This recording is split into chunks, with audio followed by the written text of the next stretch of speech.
Продолжуваат активностите на градот Скопје за реконструкција на постојната и изградба на нова велосипедска инфраструктура во градот. За да се подобрат условите за возење велосипед низ Скопје, изминатиот период се изградија и реконструираа 7 километри велосипедски патеки по должина на градските улици и булевари во општините Киселовода, Центар, Чаир и Бутал. Во текот на градежните работи беа запазени сите стандарди за изградба на велопатеки. Обележена е хоризонталната и вертикалната сигнализација, а на влезот и на излезот од крстосниците рабниците се слеани, за да се овозможи непречено движење на велосипедистите.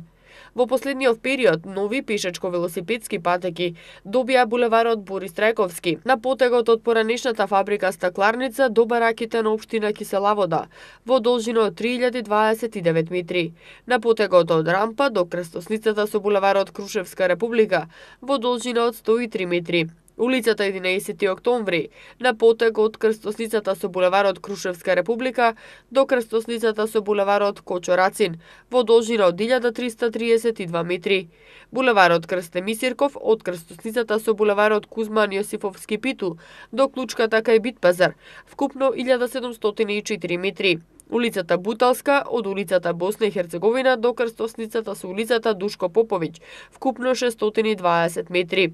Од ноември 2017 година се изградени и реконструирани и делниците на улица Ѓорче Петров, на потегот од улицата Кузман Шапкарев кон излезот на Скопје, на булеварот 8 септември, од булеварот Партизански одреди до мостот кај хотелот Александар Палас, на булеварот Кочо Рацин од кај 13 ноември до улицата 11 октомври и од улицата 11 октомври до булеварот Кузман Јосифовски Питу кај Веромаркетот, на булеварот Христијан Тодоровски Карпош, на потег од улицата Џон Кенеди до улицата Рокомија, како и на улицата Втора Македонска бригада, од булеварот Христијан Тодоровски Карпош до кружниот тек на улицата Лазо Трповски.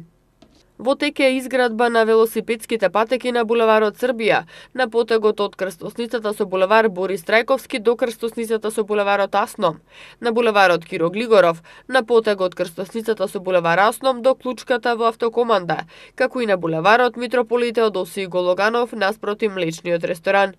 Ова значајно унапредување на велосипедската инфраструктура во градот ќе го оценува и Европската комисија при евалуацијата на град Скопје за престижното признание Европска зелена престолнина во 2021 година, која што го вреднува напредокот што ќе го постигне еден град во спроведувањето на зелените политики, односно напредок во подобрување на животната средина. Во оваа 2018 година, во буџетот на град Скопје за изградба и реконструкција на велосипедски патеки беа предвидени 30 милиони денари. Град Скопје во јуни 2015 година го презентираше проектот Скопје Велоград, со кој во градот треба да се оформат 4 главни велосипедски рути кои ќе се протегаат во насока исток-запад и 7 конектори кои ќе се протегаат во насока север-југ, и тоа рута 1 Газибаба Центар Карпош, рута 2 Аеродром Центар Карпош, Ѓорче Петров, рута 3 Киселовода Центар Карпош и рута 4 Бутал Чаир Центар.